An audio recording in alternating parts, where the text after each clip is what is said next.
എല്ലാവർക്കും നമസ്കാരം. നമ്മുടെ വിദ്യാവിധിയുടെ അവസാന ക്ലാസ്സാണ്. ഈ പരീക്ഷയ്ക്ക് വേണ്ടിയിട്ടുള്ള അവസാനത്തെ ക്ലാസ്സാണ്. നിങ്ങൾക്ക് അറിയാവുന്നതുപോലെ നമ്മൾ നാളെ അല്ലെങ്കിൽ മറ്റന്നാൾ പരീക്ഷ എഴുതാൻ പോവുകയാണ്. നമ്മൾ ആദ്യത്തെ 10 മിനിറ്റ് നേരം നമ്മൾ മുൻപേ പറഞ്ഞതുപോലെ, നമ്മൾ ഇതിൽ പറഞ്ഞിരുന്നത് പോലെ തന്നെ പരീക്ഷയ്ക്ക് വേണ്ടിയിട്ടുള്ള മറ്റ് നിർദ്ദേശങ്ങളാണ് നിങ്ങൾക്ക് തരുന്നത്. അതിനുശേഷം നമ്മൾ കണക്കിലെ കുറച്ച് എന്താ പറയുക, എളുപ്പത്തിലുള്ള നമ്മൾ ഇതുവരെ പഠിപ്പിച്ച കാര്യങ്ങൾ വെച്ചുകൊണ്ട് നമ്മൾ ആ ക്വസ്റ്റ്യൻ പേപ്പറിനെ ഒന്ന് വിശകലനം ചെയ്തു. ഇത്രയുമാണ് നമ്മൾ ഇന്നത്തെ ഈ ഒരു ലൈവ് ക്ലാസ്സിൽ ചെയ്യാൻ ഉദ്ദേശിക്കുന്നത്. നമ്മുടെ ആദ്യത്തെ ഭാഗം എന്ന് പറയുന്നത് എല്ലാ കാറ്റഗറിക്കാർക്കും വേണ്ടിയിട്ടാണ്. ഞാൻ ഒന്നുകൂടി നിങ്ങളോട് പറയുന്നു, പരീക്ഷ എങ്ങനെ നമ്മൾ എഴുതണം, ആ പരീക്ഷയിൽ നമ്മൾ എന്തൊക്കെ കാര്യങ്ങൾ ശ്രദ്ധിക്കണം എന്നുള്ള കാര്യങ്ങളാണ് നമ്മളിവിടെ പറയുന്നത്. നാളെ കാറ്റഗറി 1 രാവിലെയും നാളെ ഉച്ച കഴിഞ്ഞിട്ട് കാറ്റഗറി 2 നിലവിൽ പരീക്ഷ പറഞ്ഞിരിക്കുന്നത്. അതുപോലെ മറ്റന്നാൾ രാവിലെ കാറ്റഗറി 3, കാറ്റഗറി 4 ഉച്ചയ്ക്ക് ശേഷം. പിന്നെ നമ്മൾ പരീക്ഷയ്ക്ക് പോകുമ്പോൾ എന്തൊക്കെ കൊണ്ടുപോകാം എന്ന് ഒരുപാട് പേർക്ക് സംശയമുണ്ട്. നമ്മളുടെ ഹോൾ ടിക്കറ്റ് നമ്മൾ കൃത്യമായിട്ട് നമ്മൾ ഡൗൺലോഡ് ചെയ്ത ഹോൾ ടിക്കറ്റ് വേണം. അതുപോലെ തന്നെ ഹോൾ ടിക്കറ്റ് നമ്മൾ ആപ്ലിക്കേഷൻ നമ്മൾ വെച്ച സമയത്ത് അതിലൊരു ഐഡന്റിറ്റി കാർഡ് ചോദിച്ചിട്ടുണ്ട്. ചിലർ അവിടെ ആധാർ കാർഡ് ആയിരിക്കും കൊടുത്തിരിക്കുന്നത്, ചിലർ പാൻ കാർഡ് ആയിരിക്കും കൊടുത്തിരിക്കുന്നത്, ചിലര് ഡ്രൈവിംഗ് ലൈസൻസ് ആയിരിക്കും കൊടുത്തിരിക്കുന്നത്, ചിലർ വോട്ടേഴ്സ് ID ആയിരിക്കും കൊടുത്തിരിക്കുന്നത്. നിങ്ങൾ അവിടെ എന്താണോ കൊടുത്തിരിക്കുന്നത് അതിന്റെ അസൽ കോപ്പി ഒന്ന് കൊണ്ടുപോകണം. പിന്നെ അതുപോലെ തന്നെ നിങ്ങളുടെ മറ്റു ഒരു സാധനങ്ങളും, വാച്ചോ അല്ലെങ്കിൽ ഫോണോ ഇങ്ങനെയുള്ള സാധനങ്ങളൊന്നും യൂസ് ചെയ്യാൻ പാടില്ല. അതൊന്നും അതിലേക്ക് കയറ്റാൻ പാടില്ല. പിന്നെ നിങ്ങൾക്ക് വെള്ളം വേണമെങ്കിൽ കൊണ്ടുപോകാം. വെള്ളം കൊണ്ടുപോകുമ്പോൾ എന്തായിരിക്കണം, ട്രാൻസ്പെറന്റ് ആയിട്ടുള്ള ഒരു വാട്ടർ ബോട്ടിലായിരിക്കണം നിങ്ങൾ വെള്ളം കൊണ്ടുപോകേണ്ടത്. അല്ലാതെ നമുക്ക് കുത്തും എഴുത്തും ഒക്കെയുള്ള കുപ്പികളിലൊന്നും നിങ്ങൾക്ക് അതിൻ്റെ അകത്തേക്ക് വെള്ളം കൊണ്ടുപോകാൻ പറ്റൂല. പിന്നെ നിങ്ങളുടെ കയ്യിൽ എഴുത്തോ കുത്തോ കുറിപ്പുകളോ ഒന്നും പാടില്ല. അതൊക്കെ നമ്മൾ എന്ത് ചെയ്യും, നിങ്ങളെ പരീക്ഷ പിന്നീട് എഴുതാതിരിക്കാനുള്ള പരുവത്തിലേക്ക് മാറ്റും. അതുകൊണ്ട് അങ്ങനെയുള്ള സാധനങ്ങളൊന്നും നിങ്ങൾ ദയവ് ചെയ്ത് കൊണ്ടുപോകാതിരിക്കുക. പിന്നെ നമ്മളുടെ കയ്യിൽ വേണ്ടത് ബോൾ പേനയാണ്. അത് ഒന്നുകിൽ ബ്ലൂ ആകാം അല്ലെങ്കിൽ ബ്ലാക്ക് ആകാം. തുടക്കത്തിൽ നമ്മൾ ബ്ലൂ കൊണ്ടാണ് എഴുതുന്നതെങ്കിൽ അവസാനം വരെ നമ്മൾ എന്ത് ചെയ്യണം, ബ്ലൂ പെൻ വെച്ച് തന്നെ എഴുതണം. ബ്ലാക്ക് ആണെങ്കിൽ തുടക്കം മുതൽ അവസാനം വരെ ബ്ലാക്ക് പെൻ തന്നെ യൂസ് ചെയ്യുക. പിന്നെ നിങ്ങളുടെ മറ്റു സാധനങ്ങളൊന്നും നിങ്ങൾക്ക് അതിൻ്റെ അകത്തേക്ക് കൊണ്ടുപോകാൻ പറ്റില്ല. അപ്പൊ അതൊരു കുഞ്ഞു ബാഗിലേക്ക് ആക്കിയിട്ട് സമാധാനപൂർവ്വം പോവുക. പരീക്ഷയ്ക്ക് നിങ്ങൾക്ക് മുന്നേ ഒരു 45 മിനിറ്റ് മുമ്പേ എങ്കിലും നിങ്ങൾ പരീക്ഷാ ഹാളിൽ എത്തുക. പരീക്ഷ തുടങ്ങാനുള്ള സമയം നമ്മളോട് പറഞ്ഞിരിക്കുന്നത് എപ്പോഴാണോ അത് മുതൽ 30 മിനിറ്റിന് കഴിഞ്ഞു കഴിഞ്ഞാൽ പിന്നെ നിങ്ങളെ പരീക്ഷാ ഹാളിലേക്ക് കയറ്റുന്നതല്ല, പ്രവേശിപ്പിക്കുന്നതല്ല. അതുകൂടി ശ്രദ്ധിക്കുക. അപ്പം നമ്മൾ ഇച്ചിരി നേരത്തെ വെട്ടം വെക്കുമ്പോഴേ തന്നെ രാവിലെ പരീക്ഷ ഉള്ളവര് ഇറങ്ങിക്കോളും. ഏറ്റവും കൂടുതൽ പേര് പരീക്ഷ എഴുതുന്നത് LP UP വിഭാഗങ്ങളിലാണല്ലോ. കാറ്റഗറി 3 പരീക്ഷ എഴുതുന്നവർ സെറ്റൊക്കെ ഉള്ളവരുള്ളതുകൊണ്ട് അതിലൊക്കെ എണ്ണം കുറവാണ്. നിങ്ങളാണ് കൂടുതൽ. അപ്പൊ നാളെ തന്നെ നിങ്ങൾ എന്ത് ചെയ്യുക, അതിനനുസരിച്ചിട്ടുള്ള കാര്യക്രമീകരണങ്ങളൊക്കെ ചെയ്യുക. പോകാനുള്ള സ്കൂളുകളുടെ വഴികളൊക്കെ നേരത്തെ കണ്ട് മനസ്സിലാക്കിയൊക്കെ വയ്ക്കുക. പിന്നെ നമുക്ക് അവിടെ ചെല്ലുമ്പോൾ കാറ്റഗറി 1 നിങ്ങൾക്ക് 3 ബുക്കലെറ്റ് ആയിരിക്കും കിട്ടുക. ഒന്നാമത്തേതെന്ന് പറയുന്നത് നിങ്ങളുടെ സൈക്കോളജി, പെഡഗോജി, മാത്സ്, EVS. രണ്ടാമത്തെ ബുക്കിലെറ്റ് എന്ന് പറയുന്നത് മലയാളം അല്ലെങ്കിൽ ഇംഗ്ലീഷ്, നിങ്ങൾ ഏതാണോ ലാംഗ്വേജ് 1 കൊടുത്തിരിക്കുന്നത്. പിന്നെ ലാംഗ്വേജ് 2 കൊടുത്തിരിക്കുന്നതായിരിക്കും മൂന്നാമത്തെ ബുക്കിലെറ്റ്. അതുപോലെ തന്നെ ആയിരിക്കും കാറ്റഗറി 2 കാറ്റഗറി 3 കാറ്റഗറി 4 സെപ്പറേറ്റ് ബുക്കിലെറ്റുകളായിരിക്കും കിട്ടുക. അതില് നമ്മൾ ഒരു OMR ഷീറ്റ് കിട്ടും നമുക്ക്. എന്തുണ്ട്, നമ്മുടെ ഈ ചോദ്യങ്ങളുടെ ഉത്തരങ്ങൾ കറപ്പിക്കാനായിട്ട് നമ്മൾ കറപ്പിക്കാൻ വേണ്ടിയിട്ടാണ്. അത് നമുക്ക് ഇങ്ങനെയുള്ള ഒരു OMR ഷീറ്റ് ആയിരിക്കും കിട്ടുക. നിങ്ങൾക്ക് ഇപ്പോൾ സ്ക്രീനിൽ കാണാം. അതിന് ഏറ്റവും മുകളിലായിട്ട് നെയിം ഓഫ് ദി കാൻഡിഡേറ്റ് എന്ന് പറയുന്ന കുറച്ച് കോളങ്ങളുണ്ട്. നമ്മൾ ബാങ്ക് അക്കൗണ്ട് നമ്പർ ഒക്കെ എടുക്കുമ്പോൾ പൂരിപ്പിക്കുന്ന പോലെ നിങ്ങളുടെ പേര് അവിടെ കൊടുക്കുക. അപ്പൊ ഫാത്തിമ എന്നാണ് പേരെങ്കിൽ അതിൻ്റെ അകത്ത് ഓരോ കളത്തിലും FATHIMA, പിന്നെ നമുക്ക് അതിന്റെ ഒരു ഇൻഷ്യൽ ഉണ്ട്, S ഉണ്ടെന്ന് കരുതുക. അപ്പൊ ഈ S കൂടെ ഒരു കോളം വിട്ടിട്ട് രേഖപ്പെടുത്തുക. ഇനി ഒരു ഓയും കൂടെ ഉണ്ടെങ്കിൽ അടുത്ത കോളം വിട്ടിട്ട് വേണം എന്ത് ചെയ്യാൻ, O എന്ന് എഴുതാൻ. അപ്പം SO, ഫാത്തിമ SO എന്ന് എഴുതുക. പിന്നെ നമ്മുടെ തൊട്ട് താഴെ റോൾ നമ്പർ ഉണ്ട്. റോൾ നമ്പർ എന്ന് പറയുന്നത് നമ്മുടെ അഡ്മിഷൻ കാർഡിൽ, നമ്മുടെ അഡ്മിറ്റ് കാർഡിൽ ഹോൾ ടിക്കറ്റിന്റെ അകത്ത് റോൾ നമ്പർ ഉണ്ട്, രജിസ്റ്റർ നമ്പർ ഉണ്ട്. ആ രജിസ്റ്റർ നമ്പർ ആയിരിക്കും അവിടെ റോൾ നമ്പർ ആയിട്ട് എഴുതേണ്ടത്.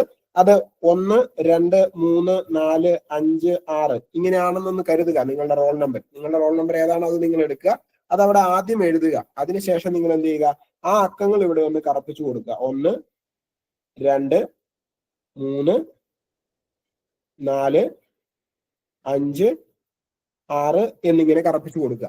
പിന്നെ ബുക്കിലെറ്റ് നമ്പർ എന്ന് പറയുന്നത് എന്തായിരിക്കും, നിങ്ങളുടെ ആദ്യത്തെ ക്വസ്റ്റ്യൻ പേപ്പറിലുള്ള നമ്പർ ആയിരിക്കും. നിങ്ങൾക്ക് തരുന്ന ഏറ്റവും വലിയ ക്വസ്റ്റ്യൻ പേപ്പർ, ഫസ്റ്റ് തരുന്ന ക്വസ്റ്റ്യൻ പേപ്പറിലുള്ള ബുക്കിലെറ്റ് നമ്പർ ആണ് ഇവിടെ എഴുതേണ്ടത്. അത് 0, 2, 6, 4, 3, 1 എന്നാണെന്ന് കരുതുക. അപ്പൊ അത് നിങ്ങൾ ആദ്യം എഴുതുക.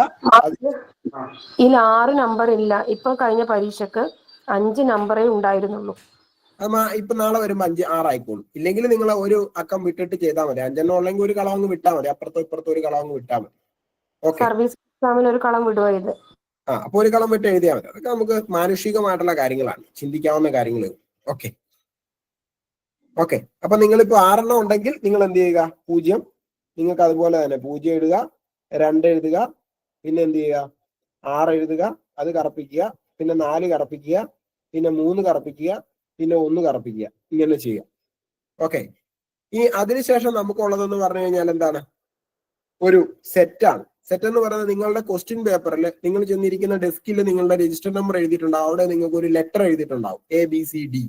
ഇതിലേതെങ്കിലും ഒരെണ്ണം ആയിരിക്കും എന്തെന്ന് പറയുന്നത് നിങ്ങളുടെ ബുക്കിലെറ്റ് നമ്പർ എന്ന് പറയുന്നത്, സോറി നിങ്ങളുടെ സെറ്റിന്റെ നമ്പർ എന്ന് പറയുന്നത്. അത് A ആണെങ്കിൽ നിങ്ങൾ എന്ത് ചെയ്യുക? A എന്ന് ഇവിടെ എഴുതുക, എന്നിട്ട് A കറപ്പിക്കുക. ഇനി B ആണെങ്കിൽ നിങ്ങൾ B എന്ന് എഴുതിയിട്ട് B കറപ്പിക്കുക. പിന്നെ കാൻഡിഡേറ്റ് സിഗ്നേച്ചർ, ഇവിടെ നിങ്ങൾ ഒരു ഒപ്പിടണം. അത് നിങ്ങളുടെ ഇൻവിജിലേറ്റർ നിങ്ങളെ കൊണ്ട് ഇടിപ്പിച്ചോളും, അല്ലെങ്കിൽ അവർ പറയും, ഇടാൻ പറയും. ആ പറയുന്ന സമയത്ത് ഇടുക, അല്ലെങ്കിൽ അവരുടെ മുമ്പിൽ വെച്ചിട്ട് എന്ത് ചെയ്യുക? നിങ്ങളുടെ ഒപ്പ് അവിടെ രേഖപ്പെടുത്തുക. പിന്നെ ഇവിടെ ഇൻവിജിലേറ്റർ ഒപ്പിടേണ്ട സ്ഥലമാണ്. ഇവിടെ അവർ ഒപ്പിടാൻ മറന്നു പോയിട്ടുണ്ടെങ്കിൽ അവരെ കൊണ്ട് ഉറപ്പായിട്ടും നിശ്ചയമായിട്ടും ഒപ്പിടിപ്പിക്കണം. ഇനി നമുക്കിത് കാറ്റഗറി 1ന്റെ OMR ഷീറ്റാണ്. കാറ്റഗറി 1ന്റെ OMR ഷീറ്റ് നിങ്ങൾക്ക് കാണാം. ആദ്യമേ സൈക്കോളജിയുടെ 30 ചോദ്യങ്ങള്, പിന്നെ മാത്സിന്റെ 30 ചോദ്യങ്ങള്, പിന്നെ EVSന്റെ 30 ചോദ്യങ്ങൾ. ഇത് പൂരിപ്പിച്ചതിന് ശേഷം നിങ്ങൾക്ക് എന്ത് ചെയ്യാം? മലയാളത്തിന്റെ 30 ചോദ്യങ്ങളുണ്ട്. അത് ലാംഗ്വേജ് 1 നിങ്ങൾ സെലക്ട് ചെയ്തിരിക്കുന്ന മലയാളമാണെങ്കിൽ നിങ്ങൾ എന്ത് ചെയ്യണം? ഈ മലയാളം ഇവിടെ കറപ്പിച്ചിരിക്കണം. എങ്കിൽ മാത്രമാണ് അത് OMR റീഡ് ചെയ്യത്തുള്ളൂ. നിങ്ങൾ അവിടെ കറപ്പിക്കാതെ ഇവിടെയുള്ള 30 ചോദ്യങ്ങളും ശരിയാക്കിയാലും നിങ്ങൾക്ക് മാർക്ക് കിട്ടില്ല. ഇവിടെ കറപ്പിച്ചിട്ടിരിക്കണം, ഉറപ്പായിരിക്കും നിങ്ങൾ കറപ്പിച്ചിരിക്കണം.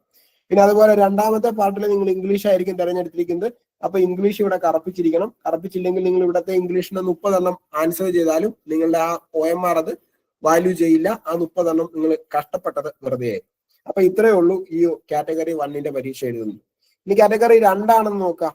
കാറ്റഗറി 2 ആണെങ്കിൽ ഇതുപോലെ തന്നെ നമ്മളുടെ ഇപ്പൊ പ്രവീണ എന്നാണ് പേര് എഴുതുന്നുണ്ടെങ്കിൽ നമ്മൾ ഇവിടെ എഴുതുക പ്രവീണ, പിന്നെ ഒരു സ്പേസ് ഇട്ടിട്ട് P എന്ന് എഴുതുക. ഇൻഷ്യൽ എഴുതാനുണ്ടെങ്കിൽ ഇൻഷ്യൽ എഴുതുക. റോൾ നമ്പർ അതുപോലെ തന്നെ 1, 2, 3, 4, 5, 6 ആണെങ്കിൽ അതുപോലെ തന്നെ 1, 2, 3, 4, 5, 6. ഇത് കൃത്യമായിട്ട് ആ കോളത്തിന്റെ അകത്ത് കറപ്പിക്കണം കേട്ടോ. കോളത്തിന് വെളിയിലൊന്നും പോകാൻ പാടില്ല, അകത്ത് കറപ്പിക്കണം. ഞാനിതിപ്പോ ഇതിലായതുകൊണ്ട് ചെറുതായിട്ട് നിങ്ങളൊന്ന് കാണിച്ചു തരാൻ വേണ്ടി കറപ്പിച്ചു എന്ന് മാത്രമേ ഉള്ളൂ. പിന്നെ ഇപ്പൊ നിങ്ങളോട് പറഞ്ഞിരിക്കുകയാണ് 5 അക്കം ഉള്ളെങ്കിൽ നിങ്ങൾ 5 അക്കം എഴുതിയാൽ മതി. 3, 2, 5, 1, 2 ഇങ്ങനെ അപ്പുറത്തോ ഇപ്പുറത്തോ അത് നിങ്ങളുടെ ഇൻവിജിലേറ്റർ പറഞ്ഞു തരും. അതനുസരിച്ച് നിങ്ങൾ ചെയ്യുക. 3, 2, 5, 1, 2 ഇങ്ങനെ കൃത്യമായിട്ട് കറപ്പിക്കുക. അതിനുശേഷം നിങ്ങൾക്ക് സെറ്റ് തിരഞ്ഞെടുക്കാം. സെറ്റ് നിങ്ങളുടെ C ആണോ, A ആണോ, B ആണോ, D ആണോ നോക്കുക. ആ സെറ്റ് ഇവിടെ എഴുതുക. അതിനുശേഷം നിങ്ങൾ എന്ത് ചെയ്യുക? ആ സെറ്റ് കൃത്യമായിട്ട് കറപ്പിച്ചിരിക്കണം. ഇവിടെ കറപ്പിക്കുന്നതാണ്, എഴുതുന്നതിനേക്കാൾ ഉപരിയായി കറപ്പിക്കുന്നതിനാണ് OMR വാല്യൂ ചെയ്യുന്നത് കേട്ടോ. എന്തെങ്കിലും ഒരു ഇൻവാലിഡ് കാണിച്ചാൽ അവരത് എടുത്ത് പരിശോധിക്കുമ്പോൾ മാത്രമാണ് എന്ത് ചെയ്യുള്ളൂ, നിങ്ങൾ എഴുതിയേക്കുന്നതും കൂടി കൃത്യമാണോ എന്ന് നോക്കൂ. ഓക്കെ. പിന്നെ നിങ്ങളുടെ ഒപ്പ് അവിടെ രേഖപ്പെടുത്തുക. ഇൻവിജിലേറ്ററിന്റെ ഒപ്പിട്ടിട്ടില്ലെങ്കിൽ അവിടെ രേഖപ്പെടുത്താൻ അവരോട് പറയുക. ഇതിന്റെ അകത്ത് ആദ്യം നിങ്ങൾക്ക് 30 മാർക്കിന്റെ ചൈൽഡ് ഡെവലപ്മെന്റ് ആൻഡ് പെഡഗോജി എന്ന് പറയുന്ന സാധനമാണ്. അതിന്റെ അകത്ത് നിങ്ങൾക്ക് വേറെ ഒന്നും ചെയ്യാനില്ല. അതിന്റെ 30 മാർക്കിന്റെ ഉത്തരം നിങ്ങൾ കറപ്പിക്കുക. അടുത്തത് നിങ്ങൾക്ക് തിരഞ്ഞെടുക്കാനുള്ള പാർട്ട് 1 ഓപ്ഷൻ ആണ് മാത്തമാറ്റിക്സ്, സയൻസ്. ഒന്നുകിൽ മാത്തമാറ്റിക്സിന്റെ 30 മാർക്കും സയൻസിന്റെ 30 മാർക്കും ചേർത്ത് 60 ചോദ്യങ്ങളാണ് ഇവിടെ നിങ്ങൾക്ക് എഴുതേണ്ടത്. അല്ല എന്നുണ്ടെങ്കിൽ സോഷ്യൽ സയൻസിന്റെ 60 ചോദ്യങ്ങളുമാണ് നിങ്ങൾ എഴുതേണ്ടത്. അപ്പൊ നിങ്ങൾക്ക് ഇഷ്ടമുള്ള ഏതാണെന്ന് അവിടെ വെച്ച് വേണമെങ്കിലും നിങ്ങൾക്ക് തിരഞ്ഞെടുക്കാനുള്ള സമയമുണ്ട്. അത് ഇന്നത് എഴുതണമെന്ന് യാതൊരു നിർബന്ധവും ഇല്ല. നിങ്ങൾ പഠിച്ച് നിങ്ങൾക്ക് ഏറ്റവും എളുപ്പമുള്ളത്, മാർക്ക് കിട്ടുമെന്ന് ഉറപ്പുള്ളത് ഏതാണോ അത് നിങ്ങൾക്ക് അപ്പോൾ അവിടെ രേഖപ്പെടുത്താം. മാത്സും സയൻസും ആണെങ്കിൽ നിങ്ങൾ എന്ത് ചെയ്യണം? മാത്സും സയൻസും എഴുതണം. മാത്സും സയൻസും കൂടെ കറപ്പിച്ചിട്ട് സോഷ്യൽ സയൻസിന്റെ ഉത്തരം എഴുതി കഴിഞ്ഞാൽ നിങ്ങൾക്ക് മാർക്ക് കിട്ടില്ല. അത് വാല്യൂ ചെയ്യുന്നത് മാത്സിന്റെയും സയൻസിന്റെയും ഉത്തരങ്ങൾ വെച്ചിട്ടായിരിക്കും അതവിടെ വാല്യൂ ചെയ്യപ്പെടുന്നത്. ഓക്കെ. പിന്നെ അതുപോലെ തന്നെ സോഷ്യൽ സയൻസ് ആണെങ്കിൽ നിങ്ങൾ എന്ത് ചെയ്യുക? സോഷ്യൽ സയൻസിന് ഇവിടെ എഴുതുക. ഇത് രണ്ടും നിങ്ങൾ കറപ്പിച്ച് വെക്കരുത്. നിങ്ങൾ എഴുതുന്നത് മാത്രം ഇവിടെ കറപ്പിച്ച് വെച്ചാൽ മതിയാവും. പിന്നെ പാർട്ട് 2 നിങ്ങൾക്ക് മലയാളമാണോ ഇംഗ്ലീഷ് ആണോ നിങ്ങൾ തിരഞ്ഞെടുത്തിരിക്കുന്നത് എന്നുള്ളത് നിങ്ങൾ അവിടെ എന്ത് ചെയ്യുക? മാർക്ക് ചെയ്യുക. അതിനുശേഷം അതിന്റെ 30 ചോദ്യങ്ങൾ അറ്റൻഡ് ചെയ്യുക. അതുപോലെ കാറ്റഗറി 2ന്റെ അകത്ത് പാർട്ട് 3 നിങ്ങൾ ഏതാണോ ലാംഗ്വേജ് തിരഞ്ഞെടുത്തിരിക്കുന്നത് എന്ത് ചെയ്യുക? ആ ലാംഗ്വേജ് നിങ്ങൾ ലാംഗ്വേജ് 2 ആയിട്ട് തിരഞ്ഞെടുത്തിരിക്കുന്നത് ഏതാണോ അത് കറപ്പിക്കുക. അതിനുശേഷം നിങ്ങൾ എന്ത് ചെയ്യുക? നിങ്ങളുടെ ഉത്തരങ്ങൾ അവിടെ രേഖപ്പെടുത്തുക. ഓക്കെ. ക്ലിയർ ആണല്ലോ അല്ലെ? യെസ്. ഇനി നമുക്ക് കാറ്റഗറി 3യും കാറ്റഗറി 4ഉം ഏതാണ്ട് സെയിം ആണ്. കാറ്റഗറി 3യിലും ഇതുപോലെ തന്നെ നമ്മൾ നോക്കുവാണെങ്കിൽ ഇപ്പൊ എന്താണ്, സവിത KC എന്നാണ് ഇവിടുത്തെ പേരെങ്കിൽ Savita SAVITA Savita space K space C എന്ന് എഴുതുക. അതിനുശേഷം നിങ്ങളുടെ എന്ത് ചെയ്യുക? രജിസ്റ്റർ നമ്പർ തന്നേക്കുന്ന എന്താണോ ആ രജിസ്റ്റർ നമ്പർ ഇവിടെ എഴുതുക. അതിനുശേഷം നിങ്ങൾ അത് ഇവിടെ കറപ്പിക്കുക. ഇവിടെ ജസ്റ്റ് ഒന്ന് കറപ്പിക്കുന്നു എന്ന് മാത്രമേ ഉള്ളൂ, സമയം കളയണ്ടല്ലോ എന്ന് കരുതിയിട്ട്. പിന്നെ അതുപോലെ തന്നെ നിങ്ങളുടെ ബുക്ക് നമ്പർ അതും നിങ്ങൾ എന്ത് ചെയ്യുക, ഇവിടെ എഴുതുക. അതിനുശേഷം നിങ്ങൾ അത് താഴേക്ക് കറപ്പിക്കുക. സെറ്റ് നിങ്ങൾക്ക് ഇപ്പൊ ഏതാണോ തന്നിരിക്കുന്നത് ആ സെറ്റ് എഴുതുക. ആ സെറ്റിന്റെ താഴെ കറപ്പിക്കുക. നിങ്ങളുടെ ഒപ്പിടുക. ഇൻഡിവിജ്വൽ ലെറ്ററിന്റെ ഒപ്പ് രേഖപ്പെടുത്തുക. അതിനുശേഷം നിങ്ങൾക്ക് 40 മാർക്കിന്റെ കാറ്റഗറി 3 ആണെങ്കിലും കാറ്റഗറി 4 ആണെങ്കിലും 40 മാർക്കിന്റെ എന്താണ് സൈക്കോളജി അല്ലെങ്കിൽ പെഡഗോജി ഭാഗത്തുനിന്ന് ചോദ്യങ്ങൾ ഉണ്ടാവും.